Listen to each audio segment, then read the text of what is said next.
Hey everybody, Shane here, Shoebox Legends. Thanks for joining me for what is possibly the final episode, we'll see, in my 50 for 2023 project.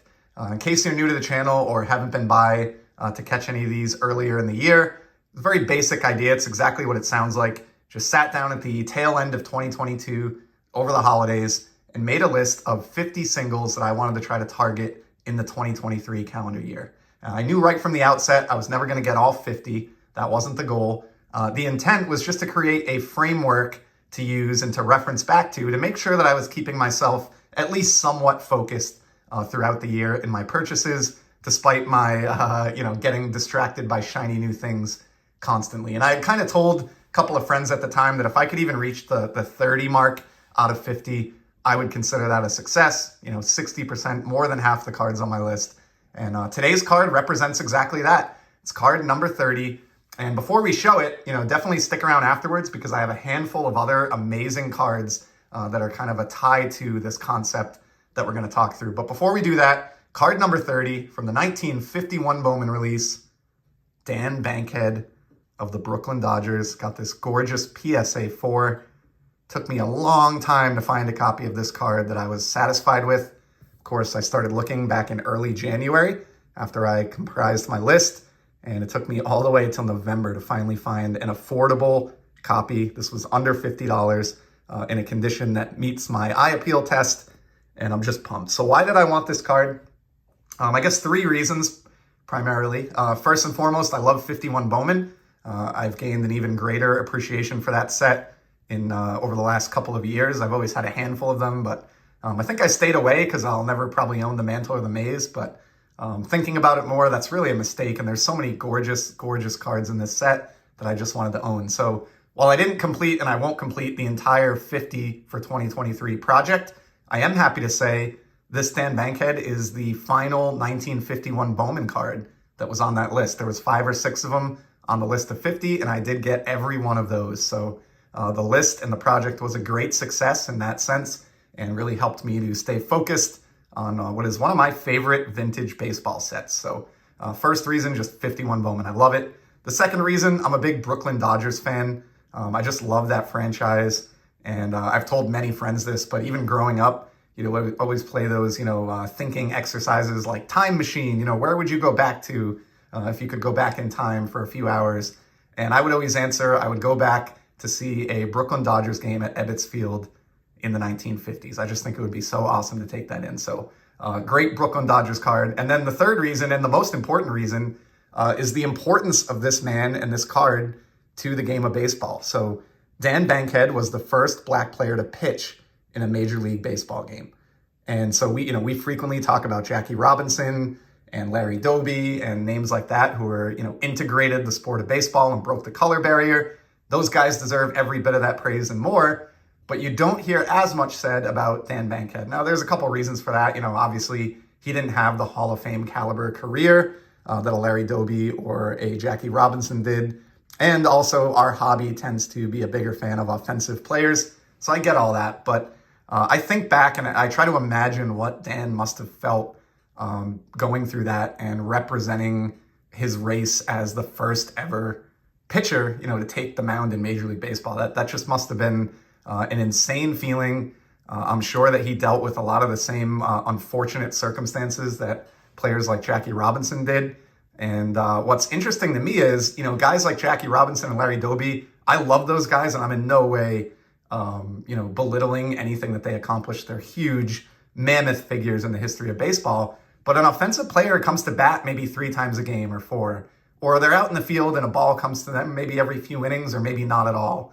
And, with somebody like a starting pitcher like Dan Bankhead, all of the attention is on you for almost 50% of the game. You are in control.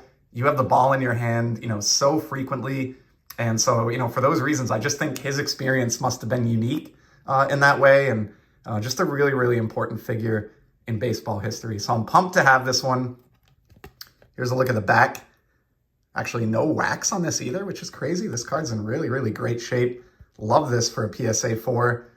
As with all 51 Bowman cards, it was really a struggle to find this well-centered, but patience paid off. It took me 11 months, but I would rather wait 11 months and get a copy like this that I'm happy with. than to just kind of give in and pick up something that doesn't really appeal to me just to check a box. So as much as I wanted to get through the list, I was going to make sure they were the right cards, and this one is the right card for me. So great, Dan Bankhead. I'm so honored to have this and to have it in my collection alongside the likes of Jackie Robinson and Larry Doby and others. Just a really important card. Glad I'm aware of it, and I'm glad that I own a copy now. And that is number 30 on the 50 for 2023 list. Now, even though I'm stalled out at number 30, there are different reasons for that. And I want to show some other cards, one that I've shown on the channel before, and then a few that I haven't, to kind of illustrate the fact that even if my number stays at 30, this project has still been beneficial to my collection. So one of the cards that I'm not going to acquire is a Darth Vader card. So on the left and right here, flanking this Ted Williams in the background, you see a couple of Topps high-tech Darth Vaders. The one on the left is from the 2015 set, the first year they did it. And the one on the right is from the 2016 set, the second year. They are both gold rainbow numbered to 50. So there was a third year of Topps High Tech in 2017 before the brand was put back on the shelf by Topps. And if you know me and you know how I collect, it's going to come as no surprise to you that I put the gold rainbow numbered to 50 version of that 2017 card on my list. That's one of the 20 remaining cards that I haven't tracked down yet. Here's the problem. I have had a saved eBay search and a saved ComC search and have checked various other outlets since the first day of the year for 11 and a half months now, or 11 months now. And there has not been one single copy of the 50 copies of that gold card to surface to date. So no matter how much money I had to throw at this, I could have had $30,000 to spend on that Darth Vader card, and it wouldn't matter because there hasn't been one for sale anywhere on any platform. So that's an example of I got a little too specific with my list, and I should have maybe done something a little vague, more vague, like a significant Darth Vader card or something along those lines. But I did kind of compromise, and I showed this a while back, I think in a VR, but I picked up this great card, which is the 2017 Darth Vader in question. And while a gold copy has yet to surface, as I mentioned, I did get this orange magma, which is equally cool and is actually scarcer. You can maybe be able to make it out on the top here. It's actually numbered to 25, copy 3 of 25. So, someday I hope that gold surfaces, and if it does, I will snatch it up. I'm definitely going to leave my saved search, intact beyond the 2023 calendar year in the hopes of finding one of those. But as this project goes, I don't think I have any chance of crossing that one off the list. So some numbers are just going to remain unchecked because, quite frankly, I haven't had an opportunity to pick up the card that I'm looking for. It just hasn't been out there. Then in other cases, I went in kind of extra deep on a card that was on the list. So in a previous episode, I covered the 2018 Mookie Betts Topps card. And I just indicated that I wanted to get a significant 2018 Mookie Betts. Could be anyone. And the reason is I'm a Red Sox fan, I'm a Mookie Betts fan, and that was probably his greatest season. He won the MVP, he won a batting title, and he brought a World Series, the most recent World Series, to the city of Boston. On top of all that, the card has a great image as well. I love the 2018 Mookie Betts image. So, crossed that one off the list a while back. I got the mini pink number to 25, but I didn't stop there. So even though that was crossed off the list, I kept going down the rabbit hole and picking up more of these Mookie Betts cards. And I have 3 awesome examples to close out today's episode. Let me take the first one out of its protective holding here. This is an SGC slab. Bought this one on my slabs, but check this out. This is the 2018 Topps Black Mookie, numbered to 67. Of course, the serial numbering for these increments by 1 each year. So back in 2018, they were numbered to just 67. And the matching black SGC 9.5. Picked this up off of my slabs and just really, really happy with this. I love this parallel. I've collected quite a few of them of different players over time. And getting this one of this significant card that I love kind of going down the rabbit hole on just made my day. So I love that.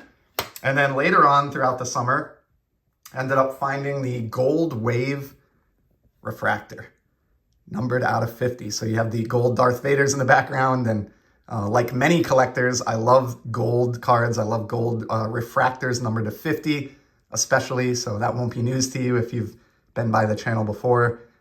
Generally, these wave refractors are a little bit less appreciated than the true golds because they have this kind of this wave pattern in the background. I actually love how it looks.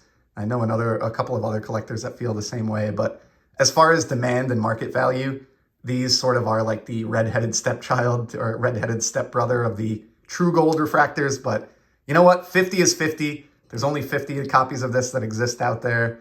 It's a pretty epic notch in my 2018 Topps Mookie Betts belt. You know, I love just cards with this image that represent this season, just like the black we looked at a moment ago. And yeah, really happy to have that one. And then the last of the trifecta and the final card for today's video.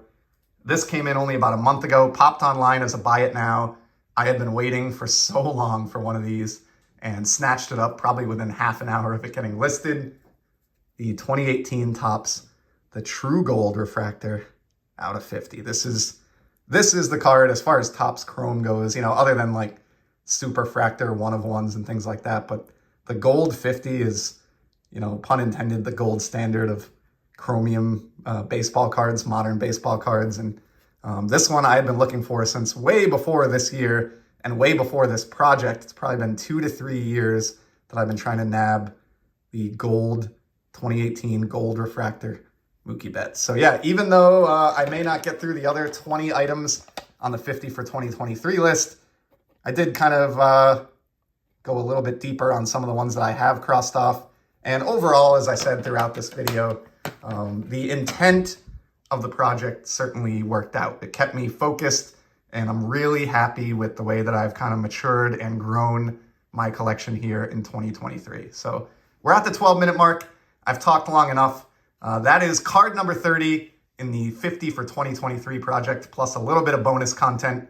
Hope you enjoyed what you saw here today on the channel. Certainly appreciate you stopping by, and I'll be back very soon with some more content. Till then, take care and enjoy the hobby, everybody. See ya.